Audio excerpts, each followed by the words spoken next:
voudrais que vous accueilliez vivement Monsieur Olivreau parce qu'il fait partie de ces personnes, de ces penseurs. C'est un géographe qui réfléchit, et Dieu sait que l'on sait à quel point il adore sa Bretagne. C'est aussi la nôtre, hein, quand même. On est dans une des régions de Bretagne qui est dynamique. On est dans une région de Bretagne, et je pense que vous allez en parler. Alors, je l'ai perdu, mais... Si, il est là. En tout cas, je suis ravi que vous soyez là. Je vais débarrasser mes feuilles. Et ce que je voulais vous dire, c'est que ce que j'apprécie chez Jean Olivreau, c'est que quand vous écoutez sa façon de penser, sa façon d'agir, elle vous fera réfléchir. Alors, dans tout ce que l'on a vu aujourd'hui, ce que l'on a entendu, les recommandations qui nous ont été faites, écoutez Jean Olivreau, il va vous faire encore une fois réfléchir et préparer avec succès votre avenir.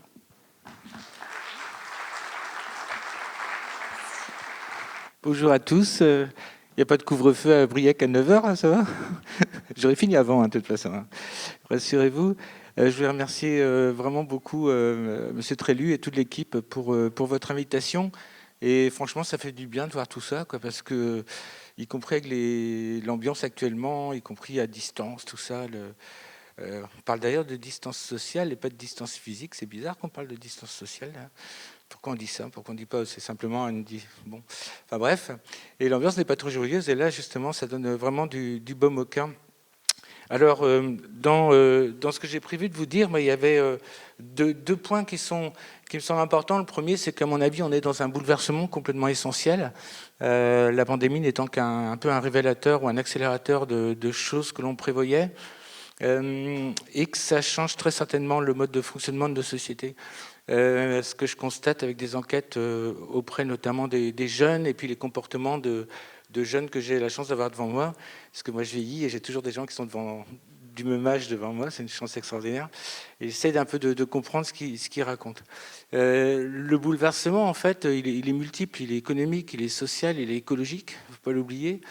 Et ce qu'il y a de frappant, c'est qu'on a souvent présenté un peu la Bretagne en retard de grandes métropoles, en retard d'urbanisme, en retard de vitesse. Il fallait relier rapidement, en retard de mondialisation, alors qu'il y a eu un progrès incroyable depuis les années 50. Hein. En 1950, dans le Finistère, on a encore la moitié des fermes qui sont sans eau courante et 90% sans électricité. Donc il y a eu un chemin incroyable réalisé par nos aînés. Mais on a toujours eu un peu, surtout ici, Finistère, la fin de terre. Il faut y arriver. En breton, Pénarbède. Hein, donc c'est le bout et le début. C'est pas la même vision du monde. Hein. La Manche, c'est Morbraise, c'est la mer Bretonne, c'est notre vision logistique. Le breton est un logiciel de compréhension du monde. C'est pour moi la clé la plus importante de l'avenir pour demain. Et la vision en bretonne change énormément de choses par rapport aux Français. Et par rapport à cela, en fait, on est dans un tsunami où on a présenté la région en retard et où on est dans le lot des incantations. Yaka, faucon. Alors, on voit des gens à la télé là, qui apparaissent et qui décident des trucs comme ça du jour au lendemain partout. Alors moi, j'habite dans une toute petite commune, dans les anciennes en Côte du Nord, devenue Côte d'Armor, et en fait, dans la commune où je suis, il n'y a plus d'État. La Poste a fermé l'an passé. Les gendarmes, alors j'adorais le discours de tout à l'heure, très, très utile et très précieux pour mais parfois ça devient plus des flics entre guillemets. Qui mettait l'amende parce qu'il y avait un papy qui s'était garé sur la plage alors qu'il n'y avait strictement personne. On doit être dans ma rue, on doit être 3 l'hiver. Il y a un mort par an, donc le prochain se donne moi. L'été, c'est blindé. Enfin bon. Et on est dans un drôle de société où en fait, on a des trucs comme ça. Alors moi, de temps en temps, j'allume la télé parce que je regarde très très peu. Et il y a des paroles comme ça, yaka, faucon, etc. Mais ils sont où, quoi? Et globalement, le tournant, c'est que les sociétés, regardez les dynamiques qui ont été exprimées ici, qui ont été mises en œuvre dans l'alimentaire, dans les métiers, avec des femmes notamment dont on n'a pas parlé, qui étaient souvent très très exposées. Ça a renforcé les inégalités de genre, en fait, la pandémie aussi. Eh bien, ce que l'on voit apparaître, c'est une société qui a tenu le coup par la base, par le socle, par les réseaux sociaux. M. Trélu me racontait comment les entreprises avaient échangé des salariés pour tenir. Donc c'est difficile, hop, on y va de façon collective. L'incident tout à l'heure qui est évoqué sur les hackers, c'est des réseaux de relations, c'est du produit en Bretagne, etc., qui permet aux gens de s'en sortir. Donc on a en fait aujourd'hui quelque chose qui apparaît, c'est que la solidité des choses, c'est à partir des racines, c'est à partir déjà de ce que l'on maîtrise dans l'espace local. Et à ce propos, la Bretagne là-dessus est assez emblématique. Et on l'a présenté en retard, un peu, voilà, les gens, les traditions, voilà, le folklore, qui a été inventé, etc. Sauf que c'est une clé pour aujourd'hui et une clé surtout pour demain. Et dernier point de l'introduction que je voulais évoquer, ce qui est curieux, c'est que je vois comment les choses changent auprès des jeunes générations. Il y a 5-6 ans, là, j'avais des jeunes, je voyais, parler beaucoup de territoire, etc., tout ça, ils voulaient... Déjà, ils sentaient qu'il y avait un peu quelque chose qui n'allait pas, notamment avec les enjeux écologiques, et ils étaient comme en train de chercher la boîte à outils. Depuis 3-4 ans, ils la prennent. Ils veulent concrètement changer les choses. On a une véritable évolution. Et on a fait une enquête il y a 2 ans avec, auprès de 300 jeunes Bretons, 342 jeunes Bretons, du Pays Bigoudin au Vantais, en passant par Rennes, par Saint-Brieuc, etc., des petits aux grands. Et on leur donc c'était l'école primaire jusqu'à l'université. Et on leur a demandé 2 choses, où ils avaient envie de vivre demain, et de dessiner, de faire des dessins du monde rêvé, de leur monde rêvé, voilà. Sur leur lieu de vie, on a une stupéfaction. 1/3 voulaient vivre seulement en métropole ou dans les grandes villes. 2/3 voulaient vivre déjà avant la pandémie, dans des villes moyennes et des petites villes, dont 24% dans le monde rural ou agricole, dont on ne parle jamais. Et deuxième élément qui apparaissait très fort, c'est que dans leurs dessins, où on s'attendait à des fusées, des machins, des trucs, etc., ce qui est apparu, c'est des dessins d'une simplicité incroyable, des maisons individuelles, alors qu'on veut mettre tout le monde dans les collectifs, des jardins, des vélos, des potagers, de l'eau, beaucoup de présence. Sur 80% des dessins, on avait la nature omniprésente. Et donc, il y a cette mutation qui a été accélérée par la crise, qu'on voit d'ailleurs dans le monde de l'immobilier. S'il y a des notaires dans la salle, ils voient bien ça, avec des changements d'affectation. Et simultanément, une jeunesse, alors attention, qui ne veut pas être non plus, en dehors de très très rares exceptions, loin de tout. Et on a beaucoup parlé du numérique. Alors là, il ne s'agit pas de revenir non plus au temps des diligences, si vous voyez ce que je veux dire. Les gars, ils sont, c'est au taquet toute la journée. Et avec une jeunesse aussi un peu paradoxale, parce que des fois, je vois quelques-uns là qui sont... c'est que tout bio, tout proximité, tout ceci, tout circuit court, tout circulaire, machin. Alors, ils sont en pull bio du Tibet, arrivés en vélo à la fac. Et le week-end, ils sont allés prendre un Airbnb à Vienne, quoi, ou à Barcelone, quoi, pour 70 balles. C'est-à-dire qu'on est dans un monde avec beaucoup de contradictions. Et simultanément, on a une vraie bascule de la jeunesse aujourd'hui qui veut... il a été beaucoup question de sens et qui veut effectivement donner, je crois, beaucoup de sens à l'avenir. Et moi, c'est vraiment frappant ce qui se passe actuellement auprès des jeunes générations. Faut leur filer un coup de main aussi sur les stages, tout ça, parce que voilà. Alors moi, j'ai aucune recommandation à faire, puisque nous, on est des gens qui en fait sont plus sur les temporalités longues et un peu destinés à écrire des articles aussi dans des revues qui sont à peine lues par ceux qui écrivent dedans déjà, donc c'est mal parti. Et donc quelques éléments simplement de diagnostic, des éléments de diagnostic, et puis quelque chose que je constate dans les territoires bretons, avec certaines singularités quand même de la Cornouaille, voire du Pays Glésique, qui me semble assez intéressante peut-être et utile pour vous. Alors, premier point, en fait, effectivement, sur le constat, c'est que la Bretagne, en fait, a énormément de chance, me semble-t-il, justement, alors qu'on l'a présenté en retard de ces grandes villes, de grandes métropoles et tout. On entend beaucoup moins parler, vous le constatez, du Grand Paris. On en parle moins. Regardez l'érosion un peu des villes, des gens... on a quand même eu en France quelque chose d'incroyable qui était la loi MAPTAM, 2015, loi d'affirmation des métropoles. Donc on voyait où on voulait en arriver. Tout l'avenir sera métropolitain. Et on arrivait à dire qu'en Bretagne, il y avait 80% de gens qui habitaient dans les grandes villes, ou dans les villes, ou dans l'urbain. Les chiffres sont totalement truqués. Totalement truqués. Une commune de 150 habitants, où il y a 40% des actifs qui vont travailler dans des pôles urbains, définis eux-mêmes comme étant de plus de 10 000 maintenant, mais avant c'était 5 000 actifs, eh bien, la commune de 150 habitants, s'il y a donc 40% des actifs, donc même pas la moitié des actifs qui va travailler, aller à Quimper, à Lorient, etc., donc situés entre les deux villes, par exemple, eh bien, ils sont tous urbains. Les enfants, donc c'est facile après d'arriver à 85-90% d'urbains. On voulait urbaniser la France de manière extrêmement forte. Et du coup, cette Bretagne un peu présentée en retard, enclavée, hein, ça a été l'obsession du désenclavement initié surtout par le Célib et Philippe Auneau, hein, qui a permis d'avoir des réseaux, et des réseaux gratuits aussi, ce qui est utile, au moins pour les routes. Eh bien, en fait, voilà, on nous a présenté parfois même comme un Ouest. Alors ça, c'est atroce, quoi, hein, l'Ouest.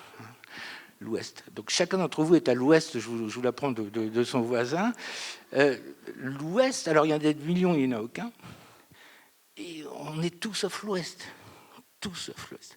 Je pense qu'on est dans une bascule fondamentale de nos sociétés. On a couru sans arrêt après le temps. J'ai fait 2 bouquins sur la vitesse. Pourquoi les gens sont aussi pressés? Et qu'aujourd'hui, en fait, avec les enjeux écologiques, on commence à remettre les pieds quelque part. Et que, justement, l'Ouest, ça semblait la fulgurance, le Far West. Hein, c'était quelque chose de moderne, etc. Mais c'est aujourd'hui totalement ringard. C'est totalement ringard. Et puis, zut, enfin, on n'est pas l'Ouest de Paris. Qu'ils aillent se faire voir à l'Est. On est bretons. Ben voilà. Nous mettre à l'Ouest, regardez le désastre, on a réussi à mettre les Alsaciens à l'Est alors qu'ils sont au milieu de l'Europe. C'est catastrophique au niveau logistique. Dans une société où on redécouvre les territoires, l'enjeu est d'être quelque part. Et les Bretons, pour le moins, sont de quelque part. C'est fondamental, le rapport à l'identité. Nous ne nous mettons pas à l'Ouest indéfinissable, il y en a des centaines et des milliers partout. C'est un point tout à fait central. Et donc, dans ces logiques de retard, eh bien, la Bretagne, finalement, elle a toute une série de cartes à jouer. Un territoire généreux, ça a toujours été Bretagne et Pérou pour la France, etc. On a toute une série d'articles extrêmement anciens qui évoquent cela. Également, une population qui est bosseuse, résultats scolaires, etc. Des gens qui ont également des éléments de solidarité. Ce que l'on constate aussi, c'est l'importance des réseaux, les gens très attachés et des réseaux qui ne marchent pas ailleurs, à l'échelle y compris de l'Europe. Hein, produit en Bretagne, on en a parlé tout à l'heure, c'est une exception à l'échelle européenne, où tous les concurrents, ultra-concurrents de la grande distribution sont autour de la table pour essayer de porter au développement et de renforcer donc, le business. Également, on a en fait, donc, dans les bénéfices aussi, justement ce territoire, cette identité, la présence de ces langues, hein, et donc des hommes, un espace, des réseaux, et finalement quelque chose qui fonctionne assez bien. Le Finistère, deuxième échelle là-dessus, sur le diagnostic, il est souvent présenté un peu comme en retard par rapport à la Bretagne. On a vu, par exemple, en 2020, en décembre 2019, une des télégrammes qui était intitulée « La fracture Est-Ouest ». Sous-entendu, le Finistère serait un peu en retard par rapport à la Bretagne. Et cette image, à mon avis, elle est pénalisante et moyennement exacte. Globalement, c'est vrai. Il y avait 454 000 habitants de moins en Basse-Bretagne, donc à la frontière de Ploie à Sarzeau, par rapport à la Haute-Bretagne en 1850. Il y a 1,3 million aujourd'hui. Donc dans l'ensemble, effectivement, on a un plus grand dynamisme autour de Nantes, de Rennes et jusqu'à Vannes, etc. À l'inverse, attention, la Bretagne, dans son ensemble, est extrêmement attractive. Extrêmement attractive. On risque de gagner 300 à 400 000 habitants d'ici 20 ans. Donc le problème de la Bretagne ne va pas être, et du Finistère notamment, même s'il va y avoir un vieillissement, dont j'en parle un petit peu, et qui déjà s'organise, mais le problème ne va pas être d'attractivité, ça va être, en plus, il faut arrêter avec ces idées, il n'y a de richesse que d'hommes. Non, c'est pas parce que Mexico a 30 millions d'habitants que les gens ils sont plus heureux. Donc attention à ce qu'on raconte. Et c'est plutôt finalement le mariage entre les gens et le lieu dans lequel ils vivent qui est l'enjeu fondamental de nos sociétés. Surtout avec le réchauffement climatique, surtout avec la montée des eaux, pour lequel la Brière, par exemple, ou toute la zone nord de la Loire va être très très concernée. Alors qu'ici, il y a un petit peu, dans le Baléon notamment, mais il y a assez peu finalement, sauf localement, il y a moins de menaces, par exemple, dans votre département. Donc on a présenté le Finistère parfois un petit peu en retard, ou la Basse-Bretagne un peu en retard. Les chiffres sont dans l'ensemble bons, voire très bons. C'est aussi une région des plus attractives de France, comme toute la façade atlantique. Moindre que Rennes, Nantes, etc. À l'inverse, il y a un élément peut-être plus de vigilance qui est le sol migratoire, surtout pour les jeunes. Le Finistère attire aussi des jeunes. On a souvent le problème de l'emploi du conjoint, qui est un élément important dans toutes les entreprises, parce qu'on a beaucoup de PME, PMI, j'y reviendrai un peu tout à l'heure. Mais globalement, les jeunes qui quittent la Bretagne sont souvent des jeunes très diplômés. On en perd 1200 par an. Et à l'inverse, les jeunes qui arrivent en Bretagne sont souvent des jeunes avec assez peu de diplômes, voire au niveau inférieur au bac ou au niveau bac. Et globalement, on paye le fait d'absence de pouvoir de décision. Comme la Bretagne a peu de pouvoir de décision et que les jeunes travaillent très bien à l'école, meilleure région éducative jusqu'au brevet, bac et même au niveau universitaire, et bien globalement, les jeunes vont ailleurs chercher des salaires et des postes de décision qu'ils méritent. Et comme ils vont ailleurs, il y a moins de pouvoir de décision en Bretagne. Et simultanément, on paye aussi l'hypercentralisme français. Ne pas oublier que 875 000 emplois de décision en France sont sur Paris. Je n'ai pas dit l'Île-de-France, Paris, 875 000. Et qu'en Bretagne, on est à 75 000. Donc il y a vraiment une organisation dans un pays qui n'arrête pas de vanter l'égalité. La France, sur ce sujet... Non, on n'arrête pas d'appeler une magnifique devise pour faire exactement l'inverse. Et je rappelle que 63% des Français les plus riches sont à Paris-Centre et ont vu le revenu augmenter de 40% en 5 ans. Donc comment on fait ici, avec une situation encore qui est, encore une fois, assez bonne dans l'ensemble, sur l'attractivité, sur les dynamismes économiques. Et d'ailleurs, à l'échelle de la Cornouaille, 25 000 entreprises, on a 83% d'entreprises de moins de 50 salariés et énormément d'ETE, d'ETI, de PME, de PMI, etc., qui créent, et ça m'a vraiment beaucoup frappé, une pluralité cornouaillaise qui est complètement étonnante. Ayant eu la chance de travailler un peu sur tous les pays bretons ou d'y intervenir directement, c'est ce qui me frappe le plus en Cornouailles. C'est-à-dire que vous avez très certainement le pays breton dans lequel le tissu d'entreprise est le plus varié, le plus étonnamment varié. C'est-à-dire qu'il y a l'agroalimentaire, évidemment, mais on a donc près de 5000 entreprises liées à la pêche, de manière directe ou indirecte, mais on a aussi tous les systèmes du BTP, on a un peu parlé tout à l'heure, le tourisme qui joue un rôle très important, bien plus que dans d'autres pays. Vous avez également, évidemment, le monde artisanal, les commerçants, la logistique, etc., les assurances, enfin, les TIC, les services aux entreprises, c'est 21% ici des entreprises. C'est tout à fait considérable. C'est-à-dire qu'il y a un tissu introuvable ailleurs. Peut-être dans le pays de Dole, j'ai trouvé des choses un petit peu qui étaient comparables, mais vous prenez des pays, ça a terminé dans la région de Redon, c'est beaucoup plus des industries mécaniques. À Rennes, c'est pas tout à fait la même chose, on est beaucoup plus dans du tertiaire, beaucoup de tertiaire administratif. Il y en a ici un peu, mais pas à Quimper notamment, mais voilà, c'est encore différent. On n'est pas du tout comme à Lannion où c'est essentiellement les TIC. Ici, les TIC sont présents, on a des startups aussi, Sportreiser qui s'est lancé, enfin, des choses qui bougent de tous les côtés. Et il y a vraiment une mixité complètement étonnante et un fourmillement de PME, PMI, TPE, qui est la grande particularité aussi de la Cornouaille. Tout n'est pas centralisé sur Quimper, il y a des choses partout, et le pays Glazy, que Laurent l'évoquait tout à l'heure, a une véritable dynamique que vous incarnez, dont beaucoup de personnes ici incarnent. Voilà, c'est cette très forte présence de terrain et cette dispersion de réseaux, de tissus d'entreprise Et ayant pas mal intervenu en Bretagne, moi je suis persuadé qu'au-delà des structures dirigeantes, de ceux qui disent il faut, etc., voire des CCI, je trouve que la véritable dynamique des territoires bretons, elle est dans ces clubs d'entreprise. Je suis intervenu à Brocéliande, il y a 150 entreprises, pareil. Dans Pays de Dole, pareil. À Lorient, à Vannes, enfin, c'est des réseaux. C'est là où se fait le business.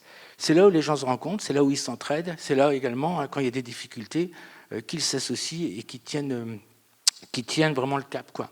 Et c'est vraiment, je trouve, un réseau qui n'est pas assez valorisé. On parle beaucoup plus de réseaux officiels ou de trucs de l'État aussi, mais c'est plus des fois des normes, comme on l'entendait tout à l'heure, qui changent tous les jours pour Trécobat, là. Bah ouais, où est la vraie dynamique de terrain? Bah voilà. Et le tournant de notre société, c'est qu'aujourd'hui, l'État, mais c'est quoi l'État? Ben, finalement, ce sont les acteurs de terrain, et ce mouvement-là, il est extrêmement fort et il est porteur. Puisqu'en effet, deuxième partie, en essayant de voir un peu les dynamiques un peu dans les différents territoires, j'ai essayé de faire une grille de lecture à peu près simple de ce que je semblais constater. Et la difficulté, nous, c'est qu'on arrive visiblement, enfin assez vite à être dans des choses très techniques, très pointues, et on n'est plus compris, ou c'est trop ésotérique.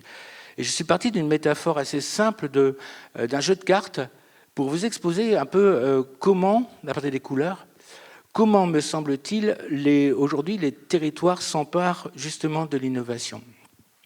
La première couleur, en gros, je l'ai appelée le trèfle. Pourquoi? C'est une petite plante qui pousse partout, notamment en Bretagne, etc. Et c'est l'économie du trèfle, ça correspond à l'économie de proximité, au local, au circuit court, etc. Ça a été parfois snobé par les groupes puissants, etc., y compris des agriculteurs qui pouvaient partir en bio tout seuls ou faire leur fromage, etc. En fait, aujourd'hui, c'est quelque chose qui est évidemment à la mode, dans lequel le numérique joue un grand rôle, souvent, pour renforcer l'ancrage. Produits locaux.bzh vient de se créer aussi à Quimper, autour de David Lesvenant. Hein. Et le numérique aide à davantage de proximité. Et ce que l'on constate, en fait, c'est aujourd'hui une mode de ce local, du circulaire, des circuits courts. On ne parle plus que de ça, de la proximité. Tout devient local, etc., etc. Et c'est effectivement une stratégie importante, désirée par certains jeunes qui veulent s'établir en permaculture, ont des utopies, surtout que maintenant 90% sont plus fils de paysans. Donc est-ce que ça va leur plaire finalement? Mais il y a ça dans la tête, revenir à la nature, tout ça. Et je tiens à préciser que sur ce point, l'avantage de la Bretagne avec la tendance fondamentale à la dispersion de l'habitat est extraordinaire. On a des hameaux, des maisons partout. Et il y a là, on l'a vu, hein, y compris dans les ventes, ils ont vendu plus de 20 maisons au Vieux Marché, à 30 km 25 km de Lannion au sud, voilà, dans des petites écoles qui ont eu 10 enfants de plus, parce que les gens qui viennent des fois de très loin, de Taïwan, ils vont s'installer, ils vont faire en télétravail si jamais il y a du haut débit qui est fondamental, et puis après... Et voilà, ils veulent revenir. Souvent, alors ils s'installent aussi assez proche d'une gare parce qu'ils ont besoin d'aller à l'extérieur. Mais on a en fait un tissu d'organisation d'habitat et de foncier, des maisons avec jardin, qui est une véritable aubaine pour ces sociétés futures. Et c'est vraiment un point important. Et surtout, ça contre toutes les autoprophéties métropolitaines qui voulaient faire, voilà, l'avenir sera l'habitat collectif. La plupart des élus, d'ailleurs, dans les grandes villes, habitent des maisons individuelles avec jardin. Mais il faut faire le bonheur des gens malgré eux. Et ici, on a vraiment une chance sur ce point-là pour cette culture du trèfle, avec des enjeux sur le foncier, notamment pour que le foncier soit partagé. Des organismes comme Terre de Liens qui permettent aussi à des jeunes de s'installer, parce que l'accès à la terre est des fois très difficile, même si ça évolue. Il y a donc là, alors par le trèfle, c'est toute l'économie de proximité, mais qui n'est pas uniquement agricole, qui est aussi de servicielle, avec un vieillissement de la population. tous ces petits emplois là voilà, et qui comptent, qui sont essentiels et qui permettent aussi d'équilibrer l'aménagement du territoire avec des gens partout. Donc c'est la première stratégie, aujourd'hui presque une obsession. Le local, la proximité, les circuits courts, il n'y a que ça, que ça, que ça. Très bien, et je le vois y compris d'ailleurs avec certains de mes jeunes, voilà, le local, c'est l'avenir, le bio, le local. Le bio, le bio, le bio, le local. Bon. Très bien, sauf que le local, évidemment, c'est aussi un risque. Même si des fois on trouve un trèfle à quatre feuilles. C'est-à-dire que quelqu'un qui a une innovation dans un village, eh bien voilà, il trouve quelque chose qui fait florès, qui a du succès, qui fait que les pionniers de Trémargat, ils ont créé une commune qui aujourd'hui est citée partout. Voilà. Donc on a des... Langouette aussi a fait des choses qui sont... plutôt que de faire par exemple, c'est très marrant, plutôt que de faire des ronds-points, on a 1 million de ronds-points en France, de faire des dos d'âne, ils voulaient faire ralentir les voitures, ils ont décidé de libérer des poules.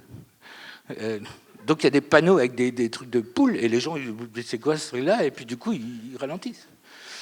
Donc on peut faire beaucoup de choses à pas cher avec l'innovation locale et en demandant aux gens eux-mêmes de résoudre les problèmes. Ça a été la première commune de France à passer totalement en bio, première commune de France, alors que tout le monde disait que ce n'était pas possible. Donc voilà, l'innovation, elle est locale, le trèfle est important. À l'inverse, attention à voir que du tout local, etc. Le local peut être aussi un prodigieux bocal. Regardez ce qui s'est passé sur les crises des inondations et tout dans le sud de la France. Eh bien, s'il n'y a pas l'aide des autres territoires, voilà, c'est-à-dire que le local est fragile. Les échanges marchands ont toujours été, dans l'histoire de l'humanité, nécessaires, indispensables. Et puis, bon, on aime bien le chocolat aussi le matin, hein, ou le café.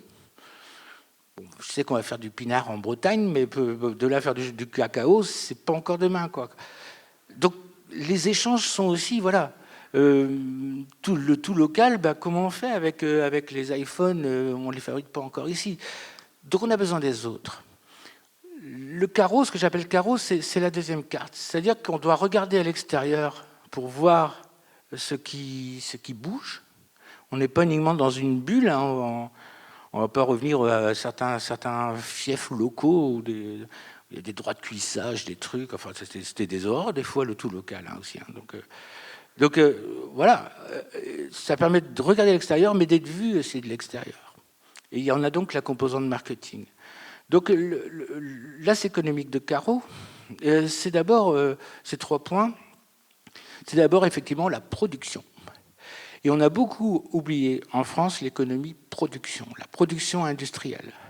On a supprimé plus d'1 million d'emplois industriels, 1,4 même, 1 million d'emplois industriels en l'espace de 10 ans. On est fou. Une société qui importe tout n'a aucun avenir économique. Et la Bretagne est la seule région de France à avoir continué à progresser au niveau de l'emploi industriel. C'est une chance évidente. Et il faut évidemment produire des choses. On ne va pas vivre uniquement des retraités qui dépenseraient des sous. Enfin, cette économie parfois dite résidentielle ou présentielle. Attention, si on ne produit rien, on est mort. Donc là, il y a sur ce point une économie productive marchande. Je rappelle que 2% de paysans, qu'on critique quand même parfois beaucoup, réussissent à nourrir 20 millions de personnes. Ce sont parmi les meilleurs producteurs au monde. Et au niveau porcin, par exemple, c'est les meilleurs au monde. Au niveau de chair par carcasse, tout ça. Donc on a des savoir-faire exceptionnels. Et attention à ce qu'on raconte. Par exemple, en adulant du tout bio, du local et tout. Ben oui, mais comment on fait? Moi, j'ai regardé la BD, la Dignès, etc. Là. Elle critique, elle fait des amalgames incroyables. Mais qu'est-ce qu'elle propose? Il n'y a pas une proposition. C'est quoi la solution? C'est qu'on ait un cochon chacun dans son jardin? On ne va pas revenir au sous. Vous imaginez le bazar? Donc comment on fait? Il n'y a pas le début d'une amorce de solution. Donc certainement, il faudrait équilibrer des choses pour progresser, etc. Mais voilà, il y a des éléments qui sont tout à fait importants pour maintenir cette économie productive. Deuxième point aussi, c'est tout ce qui concerne les échanges. Le carreau, c'est aussi finalement la circulation des productions, tout ce qui concerne la logistique. Et là, on a l'enjeu qui s'est beaucoup posé de Finistère à 3 heures de Paris, etc. Moi, je crois que les réseaux les plus importants sont d'abord les réseaux locaux. Qu'on soit bien organisé ici. L'impact, par contre, de la Brittany Ferries et du Brexit, ça, c'est autre chose. C'est, à mon avis, beaucoup plus important au niveau international. Mais par contre, au plan ferroviaire, il y a une chose qui pourrait être très, très utile, c'est notamment un meilleur Brest-Quimper. Si on commençait déjà par ça, ce serait sans doute plus efficace que de réfléchir à gagner du temps pour aller vers Paris. Donc, tous les réseaux, c'est un élément sur lequel, en travaillant sur la vitesse, j'ai passé beaucoup de temps, pas trop le temps de développer ça, mais il faut bien précevoir aussi que la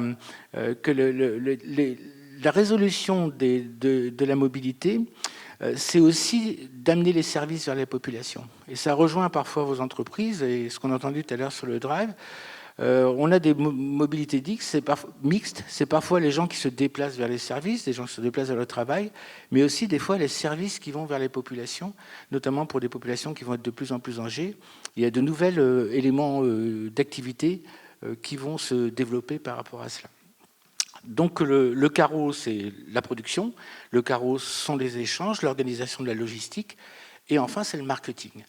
Et sur ce point, il y a des fois une forme de timidité, un peu en Bretagne, des fois pour communiquer sur la valeur de ce que l'on fait, chez certains. Ce qu'a dit quelqu'un tout à l'heure, là, on ne parle pas de ce qu'on fait, on est bien chez soi, là, je ne sais plus comment vous l'avez formulé, c'était amusant. Il y a un petit peu ça. Et il y a aussi des fois aussi une pagaille, des fois dans les logos, dans les trucs, surtout dès qu'on commence à voir un peu ce qu'on dit des fois, 2 Bretons, une association, 3 Bretons, une scission. C'est-à-dire qu'il y a des trucs où tu as le pays bigoudin nord, le pays bigoudin sud, enfin, le haut pays bigoudin, enfin, on arrive dans des choses, des fois des querelles de clochers où les gens font plein de trucs ensemble et apparaissent assez peu collectivement. Une étude qu'on a réalisée à Bretagne Prospective a montré que souvent les PME, TPE, PMI avaient consacré quand même, ça a été dit tout à l'heure, trop peu de temps à la communication pour faire connaître leur savoir. Et notamment tout ce qui est aussi commerce et services, alors que les jeunes ont envie de commerce de proximité. Par contre, ils veulent aussi du numérique. Donc marier le numérique à la proximité. Et là, il y a les entreprises, souvent, notamment dans les commerces, apparaissent souvent un peu en retard sur ce sujet. Mais donc, le marketing est extrêmement important. C'est effectivement être vu de l'extérieur, apparaître. Et ce que vous disiez aussi sur l'export, voilà, des entreprises bretonnes peuvent faire des cartons à l'export parce que les produits sont souvent de qualité et d'une fiabilité aussi, y compris dans les relations humaines, essentielles. Alors, troisième axe, il est un peu plus méchant, c'est ce que j'appelle le pic, pour lequel, à mon avis, la Corneille est peut-être un peu en retard. Alors le pic, c'est quoi? En gros, c'est piquer du pognon à ceux qui nous volent, pour être simple, dans le numérique notamment et dans l'énergie. Puisqu'on est dans le pays sans doute où la vente énergétique est sans doute une des plus centralisées au monde, avec le pouvoir et le poids d'Areva, de Total, qui commence enfin, Total, à muter pour le vert, etc. Mais enfin bon, et là il y a vraiment des choses à s'organiser dans le territoire. Alors pour le numérique, Cornouailles, je pense plutôt en avance, notamment avec le point BZH, avec des choses, tout le monde ricanait. Aujourd'hui, c'est la 5e adresse la plus sécurisée au monde. Pourquoi? Parce qu'ils ont fait des partenariats avec la cyberdéfense et que justement, moi j'y suis depuis 4 ans, je n'ai pas eu un spam. Donc voilà, le boulot fait a été exceptionnel. En plus, ce n'est pas une grosse communauté, donc on est moins la cible des cyberattaques. Et puis, ils sont hyper sérieux. Puis, c'est géré par des bigoudins, donc ils ont quasiment remboursé tout de suite. Enfin... Bon, donc... ils font ça vraiment très, très bien. Et c'est voilà, ces adresses un peu...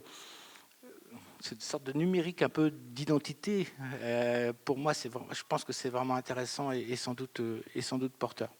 À l'inverse, en dehors de la méthanisation, On a des choses qui ont été faites au Cap Sizun avec Sergent, tout ça. La Cornouaille, objectivement, me semble un peu en retard sur tout ce qui est énergie. Alors, il y a sans doute de nouveaux projets qui apparaissent ou autres sur l'autonomie énergétique. Mais en comparant avec d'autres territoires, par exemple Redon, là, qui est en train de courir à plein tube sur l'hydrogène, ou même Logminé, ou le Méné, là, il y a sans doute des coups à jouer, y compris pour la prospective d'entreprise et des porteurs de projets. Je vois le Méné, ils ont décidé à un moment voilà, on va faire un objectif 100% d'autonomie énergétique. Ils sont arrivés à 80%. Et il faut voir qu'à une époque où les salaires sont contraints et où les emplois, bon, ça va quand même diminuer, si on ne se prend pas en charge pour créer la dynamique sur le territoire, on est mort. Or, savez-vous que, enfants et adultes compris, chacun des habitants de Bretagne importe 2 000 € par habitant et par an. 2 000 € par habitant et par an. Mais qu'est-ce qu'on attend? On importe 86% de l'énergie qu'on consomme en Bretagne.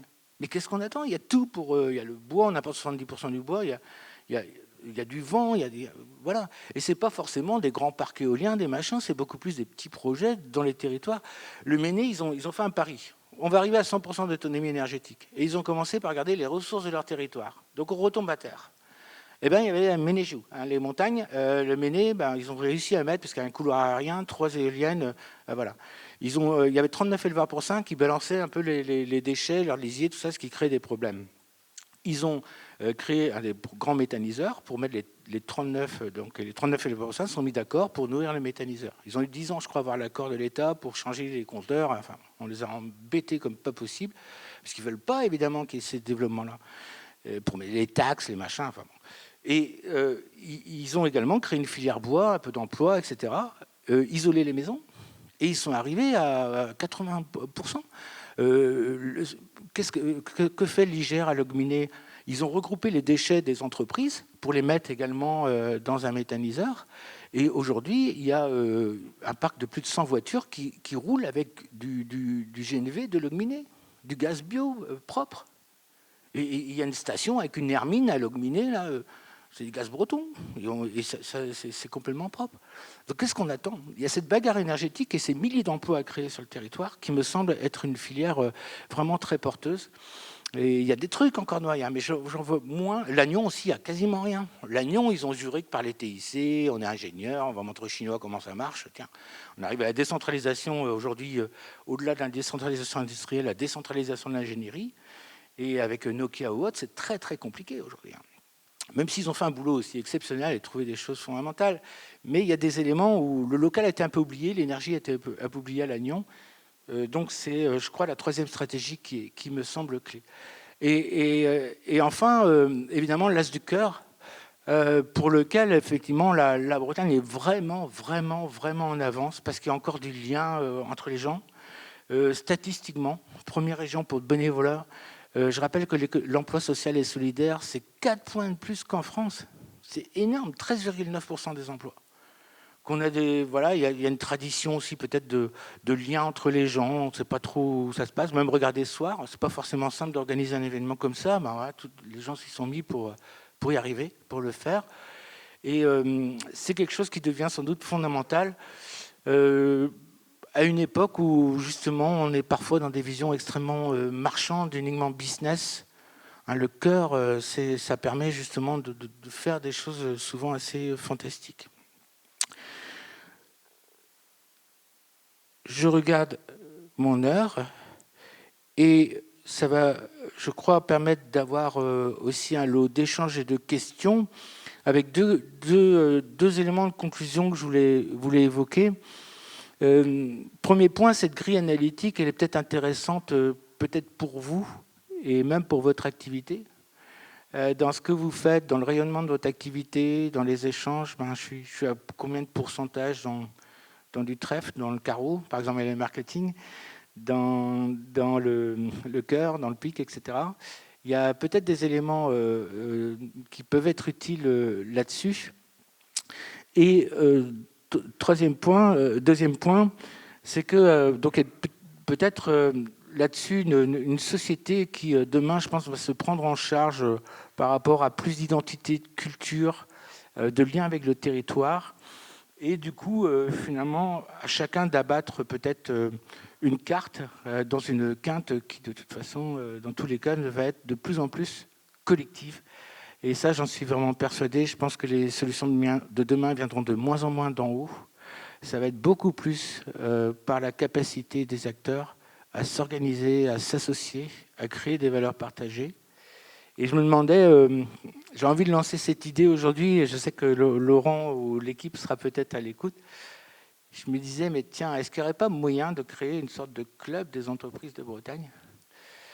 C'est-à-dire que ces gens qui sont dans le Léon, ces gens qui sont en Pays Classique, ces gens qui sont à Brocéliande, ces gens qui sont à Vannes, etc., actuellement, ils sont un peu...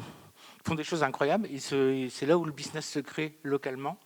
Est-ce qu'il n'y aurait pas une sorte de club, j'y pensais tout à l'heure en venant dans l'automobile, là, est-ce qu'il n'y aurait pas une sorte de club à créer pour se voir une fois par an, et puis du coup avoir, et ne pas oublier Nantes et Saint-Nazaire, bien sûr. Je vous remercie.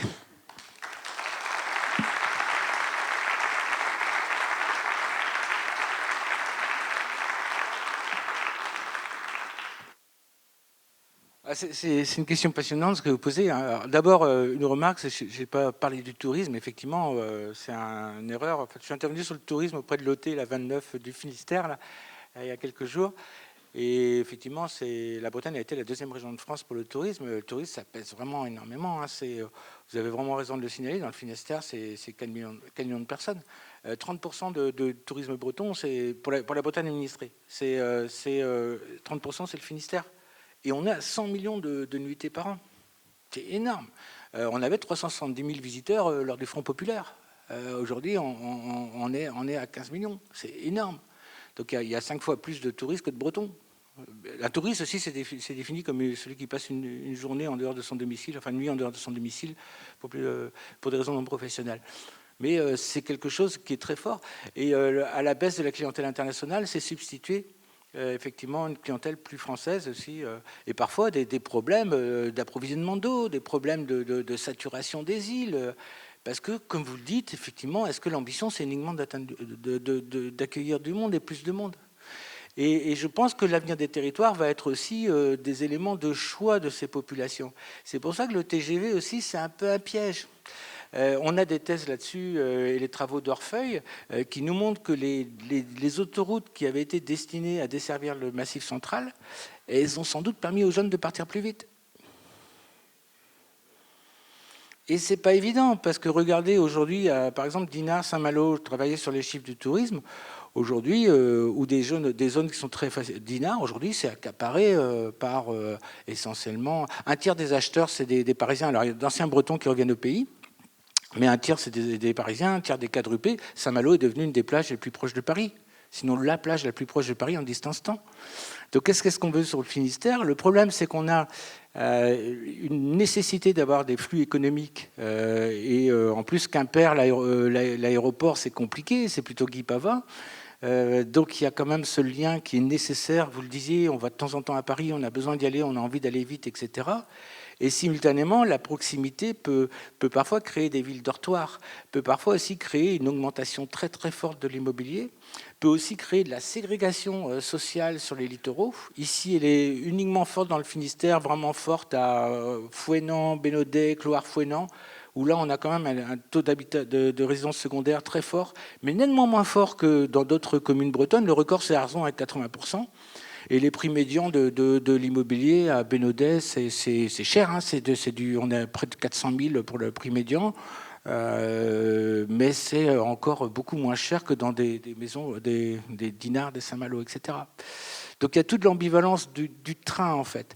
Je crois que de plus en plus, pour essayer de... Bref, je fais un peu ma thèse là-dessus. Sur le train, en fait. Bon, il ne faut pas la lire, hein, 873 pages, c'est un cauchemar. Mais pour répondre aux questions, en fait, je crois qu'aujourd'hui, justement, au-delà de la seule vitesse, c'est arrivé quelque part.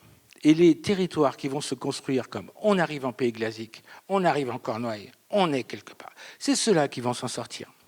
Pour aussi avoir attirer des gens qui sont des habitants permanents. Et par exemple, ce qui a été fait à la capitainerie de Diane, qui vient alors je ne comprends pas pourquoi ça s'arrête ce truc-là, créer Swanson avec des jeunes qui ont de la fibre et qui ont leur planche, qui font du surf et tout à côté. C'est exactement ce qu'il faut essayer de faire. Attirer des talents grâce au climat, grâce à la douceur climatique qui va être privilégiée, grâce à la gentillesse des gens, le cadre des vies, le civisme aussi d'ensemble des Bretons, la qualité de vie, quoi. Et il faut en tout cas ne pas devenir une ville dortoir. Alors vous voyez, le coût d'investissement pour gagner quelques minutes avec Paris, de toute façon, moi, très franchement, je crois que ça ne se fera pas. Je crois que ça ne se fera pas, qu'on n'arrivera jamais à avoir 3 heures à Finistère, 3 heures à Paris. Il n'y a plus de sous pour faire ces trucs. Le président Macron avait dit en 2018 à Rennes, voilà, on en a assez soupé des grands projets, donc globalement, on arrête avec le TGV, puisque Paris avait fait son étoile, donc le reste, on s'en fout. C'est ça, hein. Ça ne change pas. Donc, je ne sais pas si c'est la bonne piste. Je ne suis même pas convaincu. C'est-à-dire que l'argent là-dedans, voilà, on peut le placer sans doute beaucoup plus efficacement dans des choses plus fines et qui justement gardent l'harmonie et la richesse de ce Finistère, qui n'est en plus pas très, très métropolitain. Et c'est sa chance.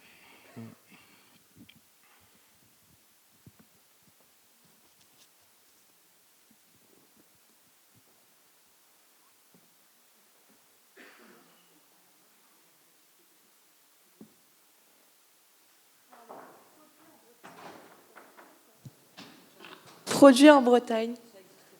Ça existait déjà. Oui, oui. C'est pas la peine d'en faire un deuxième, je pense qu'on peut tous aller. Ah non, mais j'évoquais pas un club produit en Bretagne tel... Oui, mais les clubs d'entreprise ne sont pas adhérents. Vous voyez ce que je veux dire? Ouais, bien sûr. Non, attends, je les connais bien, enfin, et oui, c'est un boulot... Je l'ai dit, hein, bon, admirable, il n'y a pas de souci. Non, il ne s'agit pas de créer, surtout cette propension bretonne à créer plein de choses partout qui se ressemblent parfois. Non, à l'inverse, ce que je disais, c'est qu'il n'existe pas, à ma connaissance, une sorte de fédération un peu souple des clubs comme vous, qui pourtant sont très très ancrés dans les pays, et c'est là où concrètement les choses vraiment se font, quoi. Et il y aurait peut-être un élément de mutualisation à avoir. Franchement, hein.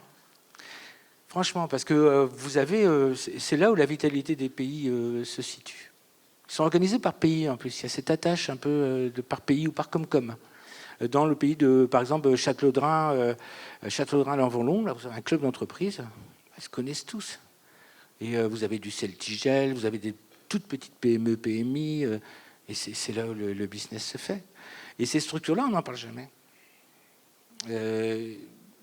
Alors évidemment, individuellement, elles sont à produire en Bretagne, si elles peuvent adhérer, bien sûr.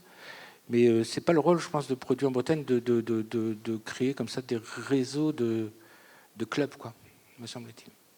Des spécificités en Bretagne, par contre, c'est qu'on a toute une série de choses très intéressantes où, effectivement, donc les réseaux d'entrepreneurs, où on loue ça, c'est beaucoup plus dense en Bretagne que dans d'autres régions, où justement il y a déjà des traditions d'échanger des salariés, celui-ci va donner 30% de son temps à une entreprise, 40% à une autre, etc. Et on crée des emplois, ça c'est des choses qui marchent bien. Ouais. Ouais, c'est une magnifique question, hein, parce que c'est vraiment la clé du dispositif. Le principe en France, c'est qu'on a créé la loi de l'aménagement du territoire de façon indivisible. On va aménager toute la France comme la Beauce. Habitat groupé et vaste champ. Vous voyez le bazar dans le Finistère. Il y a du monde partout. Et le mot Caire, d'ailleurs, en breton, est aussi une lecture territoriale. Caire, c'est à la fois la Dame Guerre chez moi, ou Caire, la maison, le hameau de 2, 3, 5, 10 personnes, le village, la ville, la métropole, Caire-Ben, la capitale, enfin, tout est Caire. Caire. Donc, voilà, donc il y a une originalité structurelle de la Bretagne qu'on oublie complètement. Et on a une grande messe qui nous dit que, voilà, pour s'en sortir, il faut boucher les dents creuses, faire la densification, Et on a été quand même dans des choses invraisemblables. Parce que moi, j'avais lancé un appel pour les crédits urbains de la Bretagne en 2011, signé par 1200 personnes et 200 élus. Certains élus sont fait rattraper par la partie en disant « Pourquoi vous avez signé ça ?» Il y avait des élus comme Claudine Breton, comme Pierre Ménry, comme Daniel Coeuf, etc. Ils ont signé, tout le monde disait « Oui, on a une originalité bretonne à garder. Voilà, il faut... mais la volonté nationale, c'était de croire uniquement dans les grandes métropoles. Alors qu'on oublie qu'on sait faire des très fortes densités avec des maisons avec jardin. Regardez, par exemple, dans les cités minières, comment ils faisaient des maisons hautes et alignées, qui étaient collées les unes les autres, avec chacune un jardin, parce que les gens, ils avaient 70% de ce qui était nécessaire pour manger. Donc, il y avait 30% de jardin productif nécessaire pour avoir de quoi subsister. On savait faire de très fortes densités avec des jardins. Et aujourd'hui, en Bretagne, avec les fameux PLU, les SCOT, tous les documents d'urbanisme, on continue d'interdire la densification des hameaux. Le maire c'était de Méran dans le Morbihan, il devait accueillir 2500 habitants, je crois. Il a proposé d'urbaniser à partir de hameaux écologiques, en disant moi je n'ai pas envie d'un gros lotissement qui arrive près du bourg, qui est un peu plus ou moins moche, qui va tout. Donc je veux urbaniser à partir des hameaux. Ça a été retoqué par le préfet. Je crois qu'il a réussi après, à Séran c'était. Je crois qu'après, il a réussi à renégocier, mais c'est pas possible, quoi. C'est-à-dire qu'on tue quelque chose qui est un fait de civilisation. Pourquoi l'habitat est dispersé en Bretagne? C'est parce que l'eau fuse de partout. Et que tous les gens, finalement, aussi vivaient classiquement de la terre. On est dans une époque où les gens veulent revenir un peu à cet usage de la terre, au moins partiellement. Retrouver le geste, refaire des choses assez, justement, en lien avec ça. Pourquoi il faudrait aménager la Bretagne comme la Beauce? Pourquoi, au contraire, on n'utilise pas, en plus, à l'heure du haut débit, qui est fondamental pour permettre la dispersion de l'habitat, pourquoi on ne fait pas ça? Parce qu'on va densifier, aller à Châteauneuf, on va densifier à Plébin. Il y aura un tram à Plébin, c'est pour le... Ils rigolent ou quoi? C'est quoi leur truc là? C'est des vrais sauvages. Il faut arriver à aménager l'espace selon l'originalité. Et on a 8% des logements vacants en Bretagne, plutôt que d'artificialiser, réutilisons et isolons ces logements vacants. Et là, il y a aussi du boulot pour les boîtes d'entreprise, enfin les boîtes du BTP, pour permettre aux gens d'habiter effectivement là où ils souhaitent. Et le mythe des transports collectifs, déjà le TGV à Quimper, c'est compliqué à faire arriver. Alors vous imaginez les transports collectifs à Comana ou à Brasparts, on peut y aller. Hein. Et même même à Briac, hein, transport collectif, il doit y avoir quelques navettes vers Quimper, mais ça doit être compliqué à organiser et très coûteux. Ce qui est normal.